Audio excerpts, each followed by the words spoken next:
Bombay stock exchange నికర లాభం September క్వార్టర్లో 61% పెరిగింది. తద్వారా 558 కోట్ల రూపాయలకు చేరింది.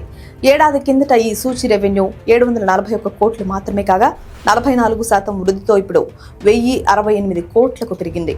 ఈ విషయాన్ని బీఎస్ఈ తాజాగా ప్రకటించింది. ఆ ప్రకటనలోని ఇతర వివరాలను కూడా చూద్దాం.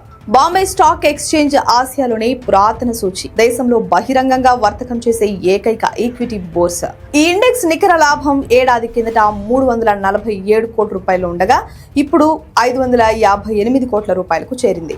ఆపరేటింగ్ మార్జిన్లు పెరగడం బీఎస్ఈకి కలిసొచ్చింది. లావాదేవీలకు విధించే రుసుముల ద్వారా వచ్చే ఆదాయం ఏడాది వ్యవధిలో 794 కోట్ల రూపాయలకు పెరిగింది. ట్రేడింగ్ సెగ్మెంట్లు, మ్యూచువల్ ఫండ్, ప్లాట్ఫామ్ సర్వీసులు తమ గ్రోత్ డ్రైవర్స్ అని బీఎస్ఈ తెలిపింది.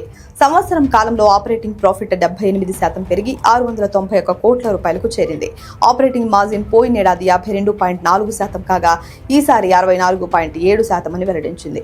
కార్పొరేట్లకు అందించే సేవల ద్వారా వచ్చే రాబడి 119.5 కోట్ల నుంచి 138.5 కోట్ల రూపాయలకు ప్లస్ అయిందని బాంబే స్టాక్ ఎక్స్చేంజ్ వివరించింది. సెప్టెంబర్ క్వార్టర్లో కో సెటిల్మెంట్ గ్యారంటీ ఫండ్ 10.6 కోట్లు చెల్లించామని తెలిపింది.